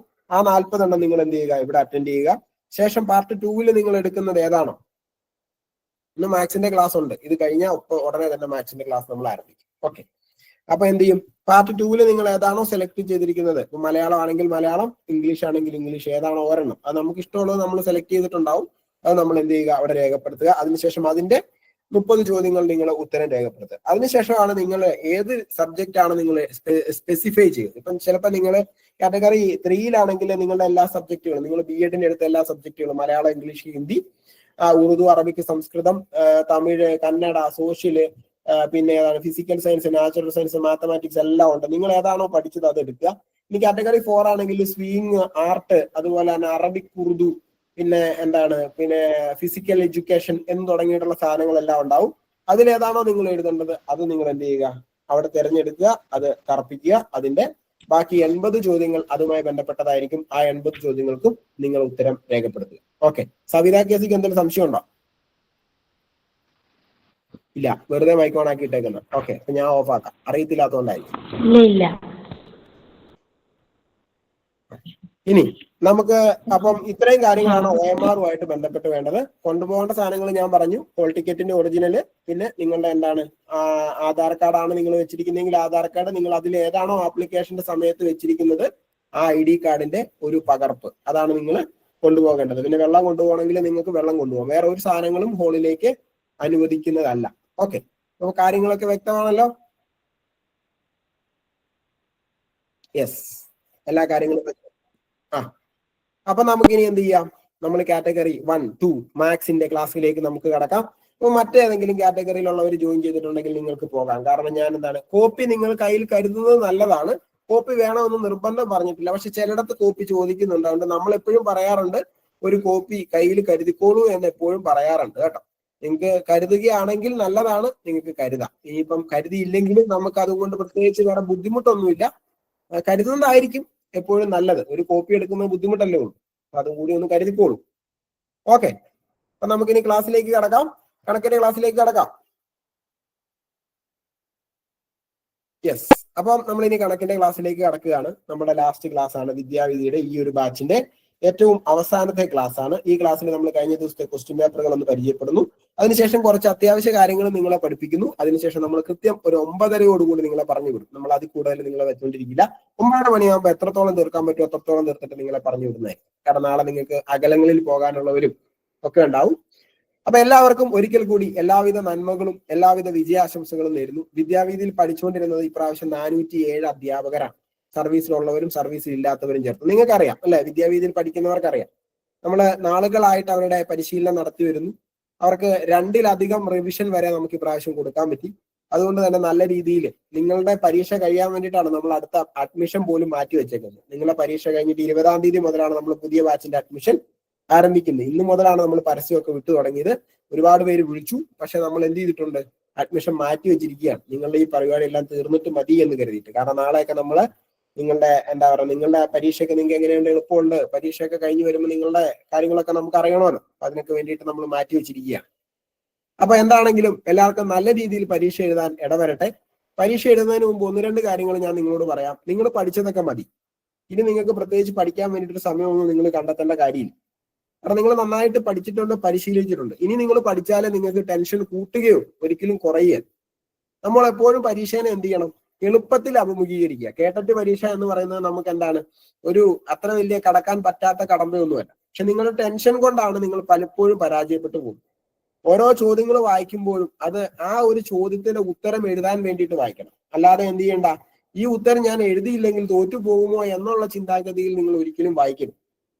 ഈ ഉത്തരം ഏതാണെന്ന് കണ്ടെത്താൻ വേണ്ടി മാത്രമായിരിക്കണം ആ ചോദ്യം വായിക്കേണ്ടത്. അല്ലാതെ ഈ ഒരു ചോദ്യം ഞാൻ വായിച്ചു കഴിയുമ്പോൾ ആ തിരക്ക് പിടിച്ചിട്ട് അയ്യോ എനിക്കിത് അറിയത്തില്ലല്ലോ, ഈ ഒരു മാർക്ക് കിട്ടിയില്ലെങ്കിൽ ഞാൻ തോറ്റു പോകുമോ എന്നുള്ള ഒരു ചിന്താഗതിയിൽ നിങ്ങൾ ഒരിക്കലും ആ ചോദ്യത്തിനെ സമീപിക്കരുത്. അതിന് ഉത്തരം എഴുതാൻ വേണ്ടി മാത്രം നിങ്ങൾ ആ ചോദ്യത്തെ സമീപിക്കുക. എല്ലാ ചോദ്യങ്ങളും ഒന്നോ രണ്ടോ ആവർത്തി വായിച്ചു നോക്കുക. ചിലപ്പോൾ ആയിരുന്നു, ആയിരിക്കാം, ഇതിലല്ലാത്തതേത്, ഇതിൽ പെടാത്തതേത് എന്നൊക്കെ ആയിരിക്കും ചോദ്യം. അപ്പൊ നമ്മള് ആവേശം മൂത്ത് നമ്മൾ കാണുമ്പോൾ ഇപ്പം എന്താ പറയുന്നത്, ഗണിത വൈകല്യത്തിൽ പെടാത്തതേത് എന്ന്, ഗണിത വൈകല്യം എന്ന് കാണുമ്പോൾ തന്നെ ഡിസ്ലെക്സിയ അല്ലെങ്കിൽ ഡിസ്കാൽക്കുലിയ എന്നും പറഞ്ഞ് നിങ്ങൾ അപ്പൊ തന്നെ എന്ത് ചെയ്യും, തിരഞ്ഞെടുത്ത് എഴുതി വെക്കും. അപ്പൊ അങ്ങനെ എഴുതി വെക്കാതെ അതിൻ്റെ അകത്ത് എന്താണോ ചോദിച്ചിരിക്കുന്നത് എന്ന് വ്യക്തമായി മനസ്സിലാക്കിയതിന് ശേഷം മാത്രമേ എന്ത് ചെയ്യാവുള്ളൂ, അതിന്റെ ഉത്തരത്തിനെ നിങ്ങൾ സമീപിക്കാൻ പോകാവൂ. ചാടിക്കയറി നിങ്ങൾ ഒരിക്കലും ഒരു ആദ്യത്തെ വരി വായിക്കുമ്പോൾ തന്നെ അതിന്റെ ഉത്തരം കിട്ടി അപ്പൊ തന്നെ എന്ത് ചെയ്യരുത്. ഇപ്പൊ ഈ ഒരു ചോദ്യം തന്നെ 2025 ജനുവരി 1 ബുധനാഴ്ച ആണെങ്കിൽ 2026 ജനുവരി 1 ഏത് ദിവസമായിരിക്കും എന്ന് ചോദിച്ചാൽ നേരെ ഇന്ന് ബുധനാഴ്ച ആണെങ്കിൽ അടുത്ത ഒന്നും ബുധനാഴ്ച ആയിരിക്കും എന്നുള്ള സങ്കല്പം നിങ്ങൾക്ക് പാടില്ല. നിങ്ങളത് കൃത്യമായിട്ട് അതിന്റെ ലോജിക്ക് എന്താണോ നമ്മൾ പറഞ്ഞത്, പഠിച്ചത്, അത് ഇതിലേക്കൊന്ന് അഡോപ്റ്റ് ചെയ്ത് നോക്കുക. അതിനുശേഷം മാത്രമേ എന്ത് ചെയ്യാവുള്ളൂ, നിങ്ങൾ ആ ഉത്തരത്തിലേക്ക് എത്താവുള്ളൂ. ചാടിക്കയറി ഒന്നിനെയും സമീപിക്കാൻ പോകരുത്. എല്ലാ ചോദ്യങ്ങളും വായിക്കാൻ നിങ്ങൾക്ക് സമയമുണ്ട്. എളുപ്പമുള്ള ചോദ്യങ്ങൾ എത്രയും പെട്ടെന്ന് തീർക്കും തോറും നിങ്ങൾക്ക് അവിടെ അത്രയും സമയമാണ് സേവ് ചെയ്യാൻ പറ്റുന്നത്. 150 ചോദ്യങ്ങൾ 150 മിനിറ്റും നിങ്ങൾക്ക് പരീക്ഷ എഴുതാനുണ്ടാവും. ഓരോ ചോദ്യങ്ങൾക്കും ഓരോ മിനിറ്റ് വീതം. അപ്പൊ നിങ്ങൾ 10 ചോദ്യങ്ങൾ 5 മിനിറ്റും കൊണ്ട് പൂർത്തിയാക്കാൻ നിങ്ങൾക്ക് സാധിച്ചാൽ വീണ്ടും 5 മിനിറ്റ് നിങ്ങൾക്ക് അടുത്ത 140 ചോദ്യങ്ങൾക്ക് വേണ്ടിയിട്ട് സേവ് ചെയ്യാൻ പറ്റും. അപ്പൊ അതുകൊണ്ട് നിങ്ങൾ അറിയാവുന്ന ചോദ്യങ്ങൾ പെട്ടെന്ന് വായിച്ച് ചെയ്യുക. അതിനുശേഷം നിങ്ങൾക്ക് ബുദ്ധിമുട്ടുള്ള ചോദ്യങ്ങൾ നിങ്ങൾ മാർക്ക് ചെയ്തിട്ട് ശേഷം വന്നിട്ട് വീണ്ടും ചെയ്യുക. മൈനസ് മാർക്കില്ല. അതുകൊണ്ട് തന്നെ നിങ്ങൾക്ക് എന്ത് ചെയ്യാം, ധൈര്യമായിട്ട് എല്ലാത്തിന്റെ ഉത്തരം എഴുതിയിട്ട് തന്നെ പോരാ. ഒരെണ്ണം എഴുതി തെറ്റിപ്പോയി കഴിഞ്ഞാലോ എന്ന് കരുതി നിങ്ങൾ എഴുതാതിരിക്കേണ്ട കാര്യമില്ല. കാരണം നിങ്ങൾക്ക് എന്താണ്, മൈനസ് മാർക്കിന്റെ ആവശ്യം വരുന്നില്ല. പിന്നെ നമുക്ക് ചിലർക്ക് ഈ എന്താ പറയുക, അഹങ്കാരമുണ്ട്. ഞാൻ വലിയൊരാളാണ്, ഞാൻ കുറെ പഠിച്ചു തീർത്തിട്ടുള്ള ആളാണ്, എന്നെ കൊണ്ട് ഇത് പറ്റും എന്നൊക്കെ. അഹങ്കാരമൊക്കെ മാറ്റി വെക്കുക. കാരണം നമുക്ക് ഈ അഹങ്കാരം കൊണ്ടൊന്നും ഒരു ജീവിതത്തിൽ ഒന്നും നേടാൻ പറ്റിയിട്ടില്ല ആർക്കും. അഹങ്കാരം കാരണം നമ്മൾ എന്ത് ചെയ്യും, എനിക്കിതറിയാമെന്ന് കാരണം നമ്മൾ ചിലപ്പോൾ കുത്തുന്നതെല്ലാം എന്തായിരിക്കും, ഈ പറയുന്ന പൊട്ട ഉത്തരങ്ങളായി. അപ്പൊ അതുകൊണ്ട് ഈ പൊട്ട ഉത്തരങ്ങളെ തിരഞ്ഞെടുക്കാതെ ഉള്ള സമാധാനപരമായിട്ട് ചിന്തിച്ച് നല്ല ഉത്തരങ്ങൾ തിരഞ്ഞെടുക്കാൻ വേണ്ടി നിങ്ങൾ ശ്രദ്ധിക്കുക. നമ്മൾ ഈ കേട്ടിട്ടില്ല, ഇപ്പൊ എല്ലാ അധ്യാപകരുടെ ഒരു പ്രശ്നമാണ്. ഇപ്പൊ എല്ലാവർക്കും ടെറ്റ് വേണം എന്നുള്ള ഒരു നിലപാടിലേക്ക് എത്തി അല്ലെ. അപ്പൊ നമുക്കിനി ഇതൊരു വിഷയമുള്ള കാര്യമൊന്നുമല്ല. 2012 മുതൽ 19 വരെ ഉള്ളവരെ തെറ്റില്ലാത്ത ആൾക്കാരെ ഒരു വ്യത്യസ്ത ഗണമായിട്ട് പരിഗണിച്ച് അവരെന്തോ കൊള്ളരുതാത്ത ആൾക്കാരാണെന്നോ അവരെന്തോ കഴിവില്ലാത്ത ആൾക്കാരാണെന്നോ ഒക്കെ ആയിരുന്നു എല്ലാവരുടെയും വിചാരം. എന്നാൽ അവർ ഈ പരീക്ഷ എഴുതുന്നതിന്റെ ബുദ്ധിമുട്ട് ഇപ്പൊ ബാക്കിയുള്ളവരും കൂടെ മനസ്സിലാക്കാൻ പോവുകയാണ്. ഇപ്പൊ എല്ലാവർക്കും തെറ്റ് വേണം എന്നുള്ള ഒരുപാട് നിയമ പരിഷ്കാരങ്ങളൊക്കെ അതിൽ കൊണ്ടുവരും. എന്നാലും എപ്പോഴും എന്താണ്, നമുക്ക് ഈ പറയുന്ന പരീക്ഷ എഴുതിയെടുക്കുന്നതാണ് എപ്പോഴും ഭാവിയിലേക്ക് നല്ലത് എന്നുള്ള ഒരു അവസ്ഥയിലേക്ക് എത്തി. കാരണം നമ്മുടെ സർക്കാർ എപ്പോഴും ലക്ഷ്യം വെക്കുന്നത് എന്താണ്, നല്ല വിദ്യാഭ്യാസം കുട്ടികൾക്ക് കൊടുക്കുക എന്നുള്ളതാണ്. ആ ഒരു നല്ല വിദ്യാഭ്യാസം കൊടുക്കാൻ വേണ്ടിയിട്ട് ആ വിദ്യാഭ്യാസം കൊടുക്കുന്ന അധ്യാപകരെ അവരെപ്പോഴും എന്ത് ചെയ്യുന്നുണ്ട്, ഈ ഉരച്ചു നോക്കി സ്വർണ്ണം എപ്പോഴും ഉരച്ചു നോക്കും എന്ന് പറയുന്ന പോലെ ഉരച്ചു നോക്കി അതിനെ എപ്പോഴും പോളിഷ് ചെയ്ത് കൊണ്ടുവരിക. അതിന്റെ ഭാഗമായിട്ടാണ് എല്ലാവർക്കും ഇപ്പൊ കേട്ടറ്റ് വേണം അല്ലെങ്കിൽ ടെറ്റ് വേണം എന്ന് പറയുന്നത്. അപ്പട്ടെ ഇപ്പൊ സെറ്റ് ഒഴിവാക്കണം, എംഎഡ് ഒഴിവാക്കണം എന്നൊക്കെ പറഞ്ഞാലും അതെല്ലാം ശരിക്കും നമ്മുടെ കേരളത്തിൽ ഇതെല്ലാം വാലിഡാ. അതൊന്നും ഒരിക്കലും എടുത്തു കളയാൻ പറ്റുന്ന സാധനങ്ങളൊന്നുമല്ല. ഇത്രയും നാളും പഠിപ്പിച്ച സാധനങ്ങളൊന്നും അങ്ങനെ എടുത്തു കളയാനൊന്നും പറ്റില്ല. ഇല്ലാത്തവർ ആ ഒരു യോഗ്യത നേടണം എന്ന് മാത്രമാണ് അതുകൊണ്ട് ഉദ്ദേശിക്കുന്നത്. അപ്പം ഇല്ലാത്തവരെ നിങ്ങൾ എന്ത് ചെയ്യുക, ഇത് കണ്ടു പഠിക്കുക. ഇതെന്താണ് സംഭവം എന്നുള്ളത് എന്ത് ചെയ്യുക, പഠിക്കുക. ഭാവിയിലേക്ക് നമുക്കത് ആവശ്യമുള്ളതായതുകൊണ്ട് ഇനിയിപ്പൊ നിങ്ങൾ ആരും എന്തായാലും നിങ്ങളെ മാറ്റി നിർത്തുമൊന്നുമില്ല. ടെറ്റ് ഇല്ലാത്തവരെ ഒരു എന്താ പറയുക, അന്യഗ്രഹ ജീവികളെ പോലെ മാറ്റി നിർത്തുമൊന്നുമില്ല. ടെറ്റിന്റെ വില എല്ലാവർക്കും മനസ്സിലായി. ഇപ്പൊ ടെറ്റ് എഴുതാനും ബുദ്ധിമുട്ടാണ്, അത് കിട്ടാനും ബുദ്ധിമുട്ടാണ് എന്നൊക്കെ എല്ലാവർക്കും അറിയുകയും ചെയ്യും. അപ്പൊ അതുകൊണ്ട് നിങ്ങൾ അങ്ങനെ ടെൻഷൻ അടിക്കുകയൊന്നും വേണ്ട. തെറ്റ് കിട്ടിയില്ലെങ്കിൽ നാളത്തെ പരീക്ഷ തോറ്റുപോയാൽ എനിക്കിനി ഒരു ജീവിതം ഇല്ലല്ലോ എന്നൊന്നും കരുതണ്ട. പരീക്ഷകൾ ഇനിയും വരും. അതുകൊണ്ട് തന്നെ നമ്മൾ എന്ത് ചെയ്യുക, വൃത്തിയായിട്ട് ചോദ്യപേപ്പറിനെ സമീപിക്കുക. സ്നേഹത്തോടുകൂടി, ഇഷ്ടത്തോടുകൂടി, താല്പര്യത്തോടുകൂടി, ജയിക്കുമെന്ന പ്രതീക്ഷയോടുകൂടി മാത്രം എന്ത് ചെയ്യുക, ഈ പറയുന്ന ക്വസ്റ്റ്യൻ പേപ്പറിനെ സമീപിക്കുക. നാളുകളായിട്ട് ഇപ്പൊ ഏകദേശം 5 വർഷമായി ഞാൻ ഈ കേട്ടറ്റിന്റെ കോച്ചിങ് നടത്തുന്നു. ഈ പ്രാവശ്യം ഞാൻ പറഞ്ഞല്ലോ 407 അധ്യാപകരെയാണ് ഞാൻ പരിശീലിപ്പിച്ചു വിടുന്നത്. അപ്പൊ അതിന്റെ അകത്ത് എത്ര പേര് ഉണ്ടാവും ഈ പ്രാവശ്യം ജയിക്കും എന്നുള്ളത് എനിക്ക് കണക്കുകൂട്ടി പറയാൻ പറ്റില്ല. പക്ഷെ എന്റെ പ്രാർത്ഥന, ഞാൻ നാളെ ഇവര് പോകുമ്പോൾ തന്നെ പ്രാർത്ഥിക്കും, ഈ 407 പേരും ജയിക്കണമെന്ന് ഞാൻ പ്രാർത്ഥിക്കും. അപ്പൊ അതുകൊണ്ട് ഇത് എല്ലാവർക്കും ജയിക്കട്ടെ, പരീക്ഷ അത്രയും എളുപ്പമാകട്ടെ എന്നാണ് നമ്മൾ പ്രതീക്ഷിക്കുന്നത്, പ്രാർത്ഥിക്കുന്നത്. ഓരോ പരീക്ഷ ഇപ്പൊ സർവീസിലുള്ളവരുടെ പരീക്ഷ അത് അത്യാവശ്യം നല്ല എളുപ്പമായിരുന്നു. 1-2 വിഷയങ്ങൾ ചെറിയ ബുദ്ധിമുട്ടുണ്ടെങ്കിലും ബാക്കിയുള്ള വിഷയങ്ങൾ നല്ല എളുപ്പമായിരുന്നു. അപ്പൊ അതുപോലെ നല്ല എളുപ്പമായിട്ടുള്ള ഒരു ക്വസ്റ്റ്യൻ പേപ്പറാണ് നിങ്ങൾക്ക് മുമ്പിലേക്ക് വരുന്നതെങ്കിൽ അത് വായിച്ച് മനസ്സിലാക്കാൻ നിങ്ങൾക്ക് പറ്റുന്നതാണെങ്കിൽ ഈസി ആയിട്ട് നിങ്ങൾക്ക് എന്ത് ചെയ്യാൻ പറ്റും, ഈ പറയുന്ന 90 മാർക്ക് എന്ന് പറയുന്നത് 150 മിഠായികൾ നിങ്ങൾക്ക് എറിഞ്ഞു തരുന്നു. ആ 150 കഴിവുള്ളവൻ എന്ത് ചെയ്യും, ആ 90 മിഠായി പെറുക്കിയെടുക്കും. അത്രേ ഉള്ളൂ ഇതിന്റെ അകത്തെ കാര്യം എന്ന് പറയുന്നത്. ഇത് അത്ര വലിയ ആന കുതിര കേസൊന്നുമല്ല. പറ്റത്തില്ലാത്ത മലയൊന്നുമല്ല. ഇതിലും വലിയ കാര്യങ്ങളാണ് നിങ്ങൾ ഈ പറഞ്ഞ പോലെ BEdും TTCയും DLEdും ഒക്കെ പാസ്സായ ആൾക്കാരാണ് നിങ്ങൾ 2 വർഷം കൊണ്ട്. അപ്പൊ പിന്നെ ഒരു ടെറ്റ് ഒരു 4 മാസം കൊണ്ട് പാസ്സാക്കാൻ ഈ പറയുന്ന വലിയ ബുദ്ധിമുട്ടൊന്നും ഇല്ല. ഓക്കെ, അപ്പൊ നമ്മുടെ ഉപദേശമൊക്കെ നിർത്താം, ക്ലാസ്സിലേക്ക് കടക്കാം. 2025 മാഷെ സ്റ്റുഡന്റ് ആണ് ഞാന്. പിന്നെ ഇപ്പൊ ക്വസ്റ്റ്യൻ പേപ്പർ എടുത്തപ്പോഴേ അതില് കോഡ് നമ്പർ മലയാളത്തിന്റെ ഒരു വ്യത്യാസം ഉണ്ട്. 103/76. അത് വ്യത്യാസം ഉണ്ടാവും. നമ്മുടെ ആദ്യത്തെ ബുക്കിലെറ്റ്, വലിയ ബുക്കിലെറ്റിന്റെ നമ്പർ എഴുതിയാൽ മതി. മറ്റ് 2 ബുക്കിലെറ്റിലെയും നമ്പർ വ്യത്യാസം ഉണ്ടാവും. അതോർത്ത് പേടിക്കൊന്നും വേണ്ട. എല്ലാവർക്കും വ്യത്യാസപ്പെടുത്തി തന്നെ തരുന്നു. അതേ നമ്പർ വെച്ച് തന്നെ ഒന്നും ഒരു നിർത്തിയില്ല. നിങ്ങളെ നിങ്ങൾക്ക് തന്നേക്കുന്ന സെറ്റ് ശരിയാണോ എന്ന് മാത്രം നോക്കിയാൽ മതി. Okay, thank you. ശരി, ഓക്കെ. അതോർത്ത് നിങ്ങൾ ഇനി ആരും നാളെ അതേട്ടോ ശ്രദ്ധിക്കേണ്ട കാര്യമാണ്. ആദ്യം തരുന്ന ബുക്ക്ലെറ്റിന്റെ നമ്പർ നിങ്ങൾ OMR ഷീറ്റിൽ എഴുതുന്നതായിരിക്കണമെന്നില്ല. 2ാമതും 3ാമതും തരുന്ന ബുക്ക്ലെറ്റിലുള്ളത് ചിലപ്പെങ്കിൽ 2ാമത്തേതായിരിക്കാം, ചിലപ്പെങ്കിൽ 3ാമത്തേതായിരിക്കാം. പക്ഷെ അത് ഒരുപോലെ ആയിരിക്കണമെന്ന് യാതൊരു നിർബന്ധവും ഇല്ല. ആ സെറ്റ് കറക്റ്റ് ആണോ എന്ന് മാത്രം നിങ്ങൾ നോക്കിയാൽ മതി. നിങ്ങൾക്ക് തന്നേക്കുന്ന സെറ്റ് A ആണെങ്കിൽ അടുത്ത 2 സെറ്റും A തന്നെ ആയിരിക്കണം. B ആണെങ്കിൽ അടുത്ത 2 സെറ്റും B ആയിരിക്കണം. C ആണെങ്കിൽ അടുത്ത 2 സെറ്റും C ആയിരിക്കണം. ഇനി അന്നേരം അതും ഓർത്ത് ടെൻഷൻ അടിച്ച് ആ ഫാനും തല്ലി പൊട്ടിച്ച് അവിടെ കിടന്ന് തല കറങ്ങി വീണ് പ്രശ്നം ഇഷ്യൂ ഒന്നും ഉണ്ടാക്കേണ്ട കാര്യമൊന്നുമില്ല. സമാധാനപരമായിട്ട് ഇതിനെ സമീപിച്ചാൽ മതി കേട്ടോ. വേറെ ഒന്നും പേടിക്കേണ്ട കാര്യമൊന്നുമില്ല. നിങ്ങളെ എനിക്ക് അറിയാം, ഞാൻ അതുകൊണ്ടാണ് പറഞ്ഞത്. ഓക്കെ, ഇത് ഞാൻ അത് പറഞ്ഞില്ല, നമ്മൾ ഇതിനെ അതിൻ്റെതായ രീതിയിൽ എടുത്താൽ മതി. ഇതൊരു വലിയ എന്താ പറയുന്നത്, ഒരു മഹാപാപമായി ഇത് കിട്ടാത്തതെന്നൊന്നും നിങ്ങൾ കരുതേണ്ട കാര്യമൊന്നുമില്ല.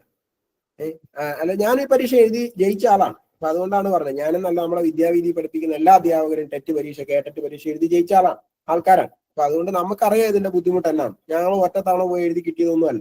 2, 3, 4, 5 പ്രാവശ്യമൊക്കെ ശ്രമിച്ചിട്ട് കിട്ടിയ ആൾക്കാരാണ്. അപ്പൊ അതുകൊണ്ട് ഇതൊന്നും അത്ര വലിയ ഒരു പ്രാവശ്യം എഴുതിയിട്ട് ഞാൻ തോറ്റുപോയി കഴിഞ്ഞാൽ എന്നെ ആൾക്കാരെ കണ്ട് മറ്റേ ഇങ്ങനെ കൊത്തിപ്പിടിച്ച് കാണുമോ എന്നുള്ള രീതിയിലൊന്നും നിങ്ങൾ ചിന്തിക്കേണ്ട കാര്യമൊന്നുമില്ല. ഒരു പരീക്ഷ പോയാൽ അടുത്ത പരീക്ഷ വരും. എന്നും പറഞ്ഞാൽ നമുക്ക് നമ്മുടെ ആത്മാവിനെ ജീവനെ നഷ്ടപ്പെടുത്താൻ പറ്റുമോ? പറ്റില്ല. അപ്പൊ അതുകൊണ്ട് ടെൻഷൻ മാറ്റി വെച്ചിട്ട് ചോദ്യത്തെ സമീപിക്കുക. ഇപ്പൊ തന്നെ ഇതിന്റെ ഒരു ഉദാഹരണം നമുക്ക് പറയാം. ഈ ചോദ്യം കുറെ പേര് തെറ്റിച്ചിട്ടുണ്ട്. ഞാൻ കൃത്യമായിട്ട് പറഞ്ഞു വിട്ട ചോദ്യമാണിത്. 2025 ജനുവരി 1 ബുധനാഴ്ചയാണ് എങ്കിൽ 2026 ജനുവരി 1 ഏത് ദിവസമായിരിക്കും? ഈ ഒരു ചോദ്യം നമുക്ക് നമ്മുടെ അടുത്തേക്ക് വരുമ്പോൾ ഞാൻ നിങ്ങളോട് പഠിപ്പിച്ചു. എന്താണ്? ഇന്ന് ബുധനാഴ്ചയാണെങ്കിൽ 100ാം ദിവസം ഏത് ദിവസമായിരിക്കും? അല്ലെങ്കിൽ ഇന്ന് ചൊവ്വാഴ്ചയാണെങ്കിൽ 300ാമത്തെ ദിവസം എത്രയായിരിക്കും? അതേ ചോദ്യം തന്നെയാണ് ഇവിടെ. ഇന്ന് ജനുവരി 1 ബുധനാഴ്ചയാണ്. അപ്പൊ ഇന്ന് ബുധനാഴ്ചയാണ് എങ്കിൽ 2026 ജനുവരി 1 ഏത് ദിവസമായിരിക്കും? 2026 ജനുവരി വരെ എത്ര ദിവസം ഉണ്ടെന്നൊന്ന് നോക്കിയാൽ മതി. അതിന് നമ്മൾ എന്ത് ചെയ്യണം? ഈ 2025 സാധാരണ വർഷമാണോ അതിവർഷമാണോ എന്ന് മാത്രം ഒന്ന് നോക്കിയാൽ. സാധാരണ വർഷമാണോ അതിവർഷമാണോ എന്ന് കണ്ടുപിടിക്കാൻ എന്താണ് ചെയ്യേണ്ടത്? ശ്രദ്ധിച്ചു കേട്ടോണം. ഞാൻ പറഞ്ഞോളാം. നിങ്ങൾ മൈക്ക് ഓൺ ആക്കണ്ട. നിങ്ങൾ മൈക്ക് ഓൺ ആക്കി കഴിഞ്ഞാൽ കുഞ്ഞുപിള്ളേരെക്കാളും കഷ്ടം, പിന്നെ ഓഫ് ആക്കാൻ അറിയത്തില്ല നിങ്ങൾക്ക്. അപ്പൊ അതുകൊണ്ട് ഞാൻ പറയാം, സാധാരണ വർഷം എന്ന് പറഞ്ഞാൽ 365 ദിവസങ്ങളാണ്. അതിവർഷം എന്ന് പറഞ്ഞാൽ എന്താണ്? 366 ദിവസങ്ങൾ വരും. അപ്പം ഫെബ്രുവരിയിൽ 29 ദിവസം ഉണ്ടാവും. അത് 4 വർഷം കൂടുമ്പോഴാണ് ഉണ്ടാകുന്നത്. അപ്പൊ അതുകൊണ്ട് തന്നെ 4 കൊണ്ടോ 400 കൊണ്ടോ നിശേഷം ഹരിക്കാൻ പറ്റുന്ന വർഷങ്ങളെയാണ് അതിവർഷം എന്ന് പറയുന്നത്. അപ്പൊ ഇവിടെ 2025 എന്ന് പറയുന്ന വർഷത്തിനെ നമുക്ക് എന്ത് ചെയ്യണം? 2025 മുതൽ 2026 വരെ എത്ര ദിവസങ്ങൾ ഉണ്ടെന്ന് അറിയണമെങ്കിൽ 2025 എത്ര ദിവസങ്ങൾ ഉണ്ടെന്ന് നോക്കിയാൽ മതി. എത്ര ദിവസങ്ങളുണ്ട്? അത് സാധാരണ വർഷമാണ്. അതുകൊണ്ട് തന്നെ അവിടെ 365 ദിവസങ്ങളേ ഉള്ളൂ, അല്ലെ? അപ്പൊ നമ്മളോട് ചോദിച്ചേക്കുന്നത് എന്താണ്? ഇന്ന് ബുധനാഴ്ചയാണെങ്കിൽ 365ാം ദിവസം ഏതാണ്? 365നെ 7 കൊണ്ട് ഹരിച്ചാൽ ശിഷ്ടം വരുന്നത് എത്രയാണെന്ന് മാത്രം നോക്കിയാൽ മതി. 365നെ 7 കൊണ്ട് ഹരിച്ചാൽ എത്ര കിട്ടും? 365നെ 7 കൊണ്ടൊന്ന് ഹരിച്ചു നോക്കിക്കേ. 3ന്റെ അകത്ത് ഇല്ലാത്തതുകൊണ്ട് നമുക്ക് ചുമ്മാ നോക്കാം. 1 7 14 3 24 28 35 7 5 35 ശിഷ്ടം 1 15 7 2 പ്രാവശ്യം ഉണ്ട് 14 ശിഷ്ടം 1 കിട്ടും. നമ്മൾ എന്നാ പറഞ്ഞേക്കുന്നത്? ഏത് ദിവസമാണ് മുന്നത്തേതോ അതേ ദിവസമാണെങ്കിൽ നമ്മൾ എന്ത് ചെയ്യണം? ഈ പറയുന്ന ദിവസത്തിനോട് 1 കൂട്ടണം. അതായത് ബുധനാഴ്ചയോട് 1 കൂട്ടിയാൽ അടുത്ത ദിവസം ഏതാണ്? വ്യാഴം. ഇതിന്റെ ഉത്തരം എന്ന് പറയുന്നത് എന്താണ്? വ്യാഴമാണ്. സിമ്പിൾ ചോദ്യമുള്ളൂ, അല്ലെ? നമ്മൾ പഠിച്ചിട്ടല്ലേ പോയത് ഇത്. എത്ര പേര് തെറ്റിച്ചു? ഒത്തിരി പേര് തെറ്റിച്ചിട്ടുണ്ട്. ഒത്തിരി പേര് ബുധനെന്ന് ഇതിന്റെ ഉത്തരം എഴുതി വെച്ചിട്ടുണ്ട്. മിണ്ടണ്ട, ഞാൻ അത് മനസ്സിലാക്കിയതാണ്. പലരും ഈ പറയുന്ന ഇതിന്റെ അകത്ത് വന്നതും അതാണ്. ഓക്കെ, അപ്പൊ ഇതിന്റെ ഉത്തരം വ്യാഴം. അതായത് ഇന്ന് ഏത് ദിവസം, ഇന്നൊരു ദിവസം, ഇന്ന് തിങ്കളാഴ്ചയാണ് എങ്കിൽ അത് കഴിഞ്ഞ് വരുന്ന ഇത്രാമത്തെ ദിവസം ഏതായിരിക്കും എന്ന് ചോദിക്കുന്ന അതേ ചോദ്യം തന്നെയാണ് ഇവിടെ എന്ന് മനസ്സിലാക്കുക. ഓക്കെ, അടുത്തത് ചുവടെ കൊടുത്തിരിക്കുന്നവയിൽ പൂർണ്ണവർഗം ഏത്? ഇനി മൈക്ക് ഓണാക്കണ്ട, ഞാൻ പറഞ്ഞുതരാം. പൂർണ്ണവർഗം എന്ന് പറഞ്ഞാൽ ഒരു സംഖ്യേനെ അതേ സംഖ്യ കൊണ്ട് ഗുണിക്കുമ്പോൾ കിട്ടുന്നത് എന്താണോ അതാണ് പൂർണ്ണവർഗം. അതായത് 2 എന്ന് പറയുന്ന സംഖ്യേനെ 2 കൊണ്ട് ഗുണിക്കുമ്പോൾ കിട്ടുന്ന 2 × 2 4, ഇത് ഒരു പൂർണ്ണ വർഗമാണ്. അങ്ങനെയാണെങ്കിൽ ഏതെങ്കിലും ഒരു സംഖ്യേനെ തന്നെ അതേ സംഖ്യ കൊണ്ട് ഗുണിക്കുമ്പോൾ കിട്ടുന്ന ഏതെങ്കിലും ഉത്തരം ഇതിന്റെ അകത്തുണ്ടോ എന്ന് നോക്കിയാൽ മതി. ഉണ്ടോ? 11. 11 ഏതിന്റെ പൂർണ്ണവർഗ? നിഖല നസീർ ഒന്ന് മൈക്ക് ഓണാക്കി. തെറ്റാണ്. കാരണം എന്താണ്? 11 ഒരു പൂർണ്ണവർഗമല്ല. 2ന്റെ സ്ക്വയർ എന്ന് പറയുന്നത് 4, 5ന്റെ സ്ക്വയർ എന്ന് പറയുന്നത് എത്രയാണ്? 5 ഗുണിക്കണം 5 എത്രയാ? 25. ഉത്തരവുണ്ട്, 25 ഉണ്ട്. അപ്പൊ ഇതിന്റെ ഉത്തരം എന്ന് പറയുന്നത് എന്താണ്? 25ആണ്. അപ്പൊ പൂർണ്ണവർഗം എന്ന് പറഞ്ഞാൽ അപ്പൊ തന്നെ ഓർത്തോണം, ഏതോ ഒരു സംഖ്യയുടെ സ്ക്വയർ ആണ്, അല്ലെങ്കിൽ ഒരു സംഖ്യേനെ ആ സംഖ്യ കൊണ്ട് തന്നെ ഗുണിക്കുമ്പോൾ കിട്ടുന്ന ഉത്തരമായിരിക്കണം പൂർണ്ണവർഗം എന്ന് പറയുന്നത്. ഓക്കെ, അപ്പൊ അതാണ് പൂർണ്ണവർഗം. ഇനി 2 അക്ക സംഖ്യകൾ എത്ര? ഇത്രേ ഉള്ളു ചോദ്യം. 2 അക്ക സംഖ്യകൾ എത്ര? ഈ 2 അക്ക സംഖ്യകൾ എന്ന് ഉദ്ദേശിക്കുന്നത് 2 അക്കങ്ങളുള്ള സംഖ്യകൾ എത്ര എന്നാണ്. അല്ലെ, കിട്ടിയോ? 2 അക്കങ്ങളുള്ള സംഖ്യകൾ എത്ര? ഇതിന്റെ അത് നമ്മൾ വേറെ ഒന്നും ചിന്തിക്കേണ്ട കാര്യമില്ല. 1 മുതൽ 100 വരെയുള്ള സംഖ്യകളെ എടുക്കുക. 1 മുതൽ 100 വരെയുള്ള സംഖ്യകളെ എടുക്കുക. ഇവിടെ നമുക്ക് മൊത്തം എത്ര സംഖ്യകളുണ്ട്? 100 സംഖ്യകളുണ്ട്. അതിന്റെ അകത്ത് 1 മുതൽ 9 വരെ എന്താണ്? ഒറ്റ സംഖ്യകളാണ്. ഈ 100 എന്ന് പറയുന്നത് എന്താണ്? 3 അക്ക സംഖ്യകളുമാണ്. അപ്പം ഇവിടെ 9 എണ്ണവും ഇവിടെ 1 എണ്ണവും ഉണ്ട്. അങ്ങനെ എന്താണ്? 10 എണ്ണം. ആ 10 എണ്ണം ഈ 100-ൽ നിന്ന് കുറയ്ക്കുന്ന എത്ര കിട്ടുമോ അതായിരിക്കും ഇതിന്റെ ഉത്തരം 90. എത്ര സംഖ്യകളുണ്ട്? 2 അക്ക സംഖ്യകൾ എത്ര എണ്ണം ഉണ്ട്? 90 2 അക്ക സംഖ്യകളാണ് ഉള്ളത്. ഓക്കെ, ക്ലിയർ ആണല്ലോ? ഇനി അടുത്തത് ഒന്നുകൂടെ പറയൂ. അതായത് എത്ര 2 അക്ക സംഖ്യകൾ എത്ര എണ്ണം ഉണ്ടെന്ന് ചോദിച്ചാൽ നമ്മൾ ആകെ മൊത്തം 2 അക്ക സംഖ്യകൾ ഏറ്റവും വലിയ 2 അക്ക സംഖ്യ എന്ന് പറയുന്നത് 99ആണ്. അല്ലെ? അപ്പൊ നമ്മൾ മൊത്തം 1 മുതൽ 100 വരെയുള്ള സംഖ്യകളെ ഇങ്ങോട്ട് എടുക്കുക. 1 മുതൽ 100 വരെയുള്ള സംഖ്യകളെ എടുക്കുക. അപ്പൊ 1 മുതൽ 9 വരെ ഇവിടെ 9 ഒറ്റ സംഖ്യകളുണ്ട്, ഒറ്റ അക്കമുള്ള സംഖ്യകളുണ്ട്. പിന്നെ എന്താണ്? 10 മുതൽ 99 വരെ 90 ആണ് എന്താണ്? ഈ പറയുന്ന എന്തൊക്കെ സംഖ്യയാണ്? 2 അക്ക സംഖ്യകളാണ്. 100ാമത്തേത് 3 അക്കമുള്ള സംഖ്യയാണ്. അപ്പൊ ഈ പറയുന്ന ഒരെണ്ണവും ഈ 9 എണ്ണവും കൂടെ കൂട്ടി 10 എണ്ണം. ആകെ നമുക്ക് 100 സംഖ്യകൾ നമ്മൾ എടുത്തിട്ടുണ്ട്. 1 മുതൽ 100 വരെ എന്ന് പറയുമ്പോൾ 100 സംഖ്യകൾ. ആ 100-ൽ നിന്ന് 10 കുറച്ചാൽ കിട്ടുന്ന 90. ഇത്ര എടുത്താൽ മതി. ഒന്നാമത്തെ ക്വസ്റ്റ്യൻ ഒന്നുകൂടി പറയോ? ഒന്നാമത്തേത്, ഒന്നാമത്തെ ക്വസ്റ്റ്യൻ എന്ന് പറയുന്നത് 2025 ജനുവരി, ഇതല്ലേ? അതെ. ഹലോ, അതെ അതെ അതന്നെ. ആലുവ. ശരി, 10:30. ശരി. ഹലോ, അതെ, ഒന്നാമത്തെ ക്വസ്റ്റ്യൻ. അതായത് ഇവിടെ നമുക്ക് നോക്കേണ്ടത് എന്താണെന്ന് അറിയോ ടീച്ചറെ? ഒരു ദിവസം മുതൽ ഇത്ര ദിവസം വരെ. ഇപ്പൊ ജനുവരി 1 ബുധനാഴ്ചയാണ് എങ്കിൽ 2026 ജനുവരി 1 ഏത് ദിവസം? ഇതിന്റെ തമ്മിലുള്ള വ്യത്യാസം എത്ര ദിവസങ്ങളുണ്ടെന്ന് നോക്കുക. ഇതൊരു സാധാരണ വർഷം ആയതുകൊണ്ട് അവിടെ 365 ദിവസങ്ങളാണുള്ളത്. അങ്ങനെ ആവുമ്പോൾ ആ 365-നെ 7 കൊണ്ട് ഹരിക്കുക. 7 എന്ന് പറയുന്നത് എന്താണെന്ന് വെച്ച് കഴിഞ്ഞാൽ ടീച്ചർ നമ്മുടെ മുമ്പിലത്തെ ക്ലാസ് ഇല്ലാത്തതുകൊണ്ടാണ് അത് ടീച്ചറിന് കൺഫ്യൂഷൻ വന്നത്. 7 എന്ന് പറഞ്ഞാൽ ഒരാഴ്ചയിലുള്ള ദിവസങ്ങൾ. അപ്പൊ നമുക്ക് എത്ര ശിഷ്ടം കിട്ടുമോ ആ ശിഷ്ടം എന്താണ്? നമ്മൾ ഈ പറയുന്ന തന്നിരിക്കുന്ന ചോദ്യത്തിൽ തന്നിരിക്കുന്ന ദിവസത്തിനോട് കൂട്ടുക. അപ്പൊ നമുക്ക് ഇത് നോക്കുമ്പോൾ ഇവിടെ ശിഷ്ടം 1 കിട്ടും. അപ്പൊ ബുധൻ കഴിഞ്ഞാൽ അടുത്തത് ഏതാണ്? വ്യാഴം. അപ്പൊ അതായിരിക്കും ആ പറയുന്ന ദിവസം എന്ന് പറയുന്നത്. അത്രയേ ഉള്ളൂ. ഓക്കെ, ഇത് ഡീറ്റെയിൽ ആയിട്ട് നമ്മൾ കലണ്ടർ എന്ന് പറഞ്ഞിട്ടൊരു ക്ലാസ് തന്നെ എടുക്കും കേട്ടോ. ഇപ്പൊ അവർക്ക് എടുത്തത് കൊണ്ടാണ് നിങ്ങൾക്ക് അതൊരു ചെറിയൊരു കൺഫ്യൂഷൻ വന്നത്. ഓക്കെ, ഇനി നമുക്ക് 50ാമത്തെ ഒറ്റ സംഖ്യ. 50ാമത്തെ ഒറ്റ സംഖ്യ. അതായത് നമ്മൾ വേറെ ഇതൊക്കെ വരുമ്പോൾ നമ്മൾ ചുമ്മാ ഒന്ന് ചിന്തിച്ചാൽ മതി. മൊത്തം 100 സംഖ്യകൾ നമ്മൾ എടുക്കാന്ന് കൂട്ടി. അതിൻ്റെ അകത്ത് എന്താണ്? 50 ഒറ്റ സംഖ്യയുണ്ട്, 50 ഇരട്ട സംഖ്യയുണ്ട്. ഇല്ലേ? ഉറപ്പാണല്ലോ. 100 സംഖ്യകൾ എടുത്താൽ 50 എണ്ണം ഒറ്റ സംഖ്യയാണ്, 50 എണ്ണം ഇരട്ട സംഖ്യയാണ്. അപ്പൊ ഏറ്റവും വലിയ ഇരട്ടസംഖ്യ ഏതായിരിക്കും? 100 ആയിരിക്കും. ഏറ്റവും വലിയ ഒറ്റസംഖ്യ എന്ന് പറയുന്നത് എത്രയായിരിക്കും? 99 ആയിരിക്കും. അപ്പം ഉത്തരം എന്ന് പറയുന്നത് എന്താണ്? 99. ഓക്കെ, വളരെ സിമ്പിൾ ആയിട്ടുള്ള ചോദ്യങ്ങളുള്ളൂ. ഇതൊന്നും ചെയ്തു നോക്കാൻ പോലും ഉള്ള ചോദ്യങ്ങളില്ല. ഓക്കെ, ക്ലിയർ ആണല്ലോ? ഇനി അടുത്ത ചോദ്യത്തിലേക്ക് പോവാം. ഒരു സംഖ്യയുടെ പകുതി 50 ആണ് എങ്കിൽ ആ സംഖ്യയുടെ ഇരട്ടി എത്ര? ഒരു സംഖ്യയുടെ പകുതി 50 ആണ്. അപ്പം 2/1 ഭാഗം എന്ന് പറയുന്നതാണ് 50. അപ്പം ഈ പറയുന്ന അടുത്ത 2/1 ഭാഗം എന്ന് പറയുമ്പോൾ എത്രയായിരിക്കും? പകുതി എന്ന് പറയുമ്പോൾ 50 ആണെങ്കിൽ മുഴുവൻ എന്ന് പറയുമ്പോൾ എത്രയായിരിക്കും? 50 + 50 100 ആയിരിക്കും. അപ്പൊ നമ്മുടെ സംഖ്യ എത്രയാണെന്ന് നമുക്ക് കിട്ടി? 100 കിട്ടി. ഇനി എന്നാ പറഞ്ഞേക്കുന്നത്? ആ സംഖ്യയുടെ ഇരട്ടി എത്ര? 100 × 2 എന്ന് പറയുമ്പോൾ എത്രയാണ്? 200. സിമ്പിൾ അല്ലേ ഈ ചോദ്യം? അല്ലെ? അടുത്ത ചോദ്യം നോക്കാം. 2 അഭാജ്യ സംഖ്യകളുടെ തുക എന്ന് പറയുന്നത് 31 ആണ്. എന്താണ്? 2 അഭാജ്യ സംഖ്യകളുടെ തുക എന്ന് പറയുന്നത് 31 ആണ് എങ്കിൽ വലിയ അഭാജ്യ സംഖ്യ ഏത്? ഇതൊക്കെ സിമ്പിൾ കേസാണ്. നമ്മൾ അഭാജ്യ സംഖ്യകളെല്ലാം പഠിച്ചിട്ടുണ്ട് അല്ലെ?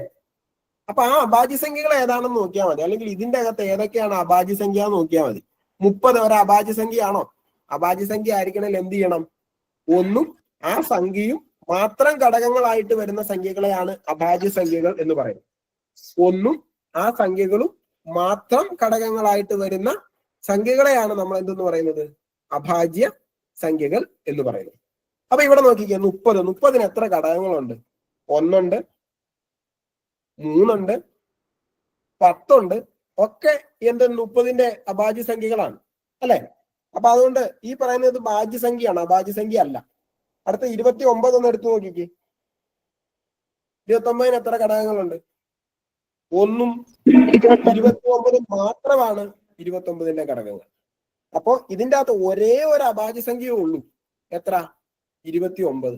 പിന്നെ നമുക്ക് ബാക്കിയുള്ള ഉത്തരങ്ങളും എല്ലാം നോക്കേണ്ട കാര്യമുണ്ടോ? ഒരിക്കലും ഇല്ല. അഭിരാം മൈക്ക് ഓഫ് ആക്കി വയ്ക്കുക.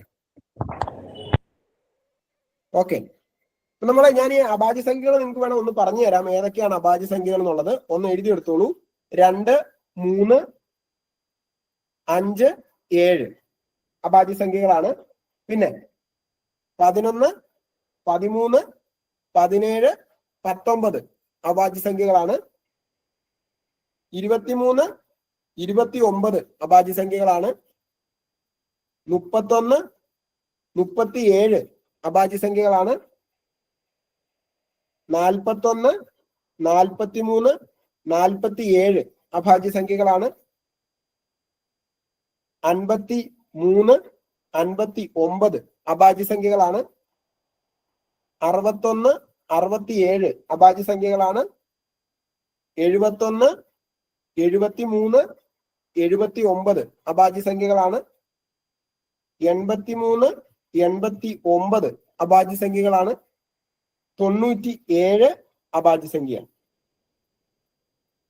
ഇത് എന്താന്ന് വെച്ച് കഴിഞ്ഞാൽ 1 മുതൽ 10 വരെയാണ്, 11 മുതൽ 20 വരെയാണ്, 21 മുതൽ 30 വരെയാണ്, 31 മുതൽ 40 വരെയാണ്, 41 മുതൽ 50 വരെയാണ്, 51 മുതൽ 60 വരെയാണ്, 61 മുതൽ 70 വരെയാണ്, 71 മുതൽ 80 വരെ, 81 മുതൽ 90 വരെ, 91 മുതൽ 100 വരെ. ഇവിടെ 4 എണ്ണം, ഇവിടെ 4 എണ്ണം, പിന്നെ എത്രയാ? ഇവിടെ 2 എണ്ണം, ഇവിടെ 2 എണ്ണം, ഇവിടെ 3 എണ്ണം, ഇവിടെ 2, 2, 3, 2, 1 ആകെ 25 എണ്ണം. ഇതിന്റെ ക്രമം നമ്മൾ ഓർത്തിരിക്കാൻ വേണ്ടിയിട്ട് നമ്മളൊരു കാര്യം പഠിച്ചിട്ടുണ്ടായിരുന്നു. എന്താണ്? DD,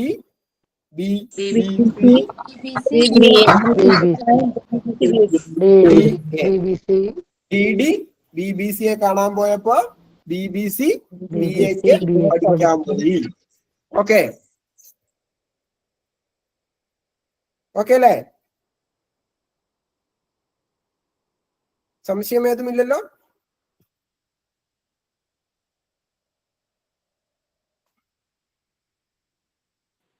സാറേ കോഡ് ഒന്നുകൂടെ പറയാമോ? DD BBC യെ കാണാൻ പോയപ്പോ BBC BA ക്ക് പഠിക്കാൻ പോയി. സാറേ ഒരു സംശയം ചോദിച്ചോട്ടെ. യെസ്, 21 വരുമോ അതിനകത്ത്? എന്താണ്? ഇല്ല, 23, 29 മാത്രമേ വരുള്ളൂ. അതന്നെ 21 വരാത്തെ. 3, 7, 21. 7, 3, 21. അപ്പൊ എന്താണ്? 1, 21 ഇതിന്റെ ഘടകങ്ങളാണ്. പിന്നെ ഏതാണ്? 7, 3 ഇതിന്റെ ഘടകങ്ങളാണ്. Okay, thank you. Okay, okay, thank you, thank you.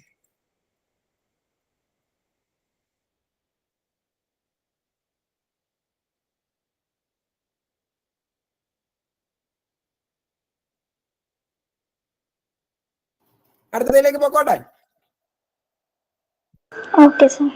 ശരി. 1, 4, 5, 4, 10, 20 എന്നീ സംഖ്യകളുടെ ശരാശരി എത്ര? 1, 5, 4, 10, 20 എന്നീ സംഖ്യകളുടെ ശരാശരി ഏതാ?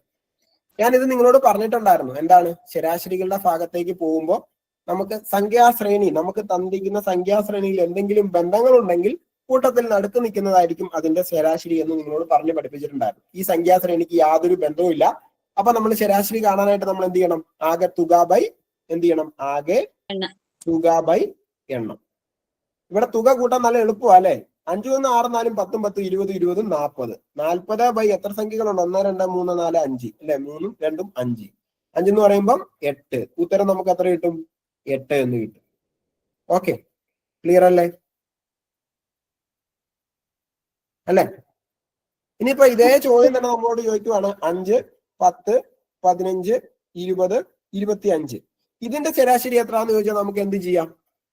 നമ്മുടെ പഴയ ടെക്നിക്ക് എടുക്കാം അല്ലെ?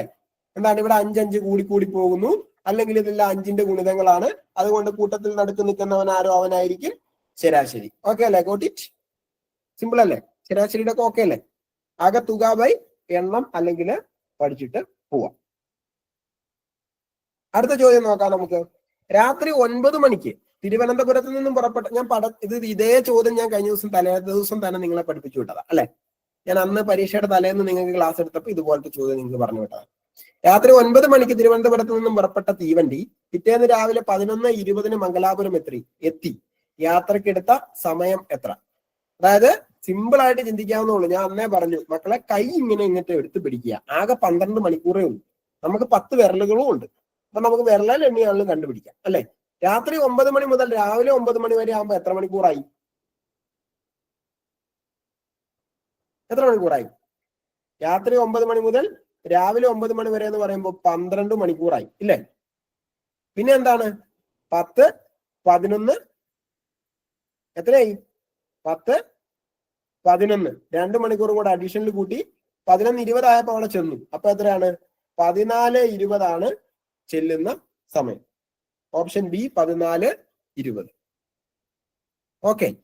പിന്നെ ഇങ്ങനെയുള്ള ചോദ്യം വരുമ്പോൾ ഇതുപോലെ തന്നെ നോക്കിയാൽ മതി. ഇവിടെ 20 എന്നൊക്കെ തന്നിട്ടുണ്ടെങ്കിൽ ആ 20 വെച്ച് വരുന്ന ഓപ്ഷൻ അങ്ങ് എടുത്ത് എഴുതിയാലും മതി. വേറെ 2 20 ഇല്ലെങ്കിൽ എളുപ്പത്തിന് ആ 20 വെച്ചിട്ട് അങ്ങോട്ട്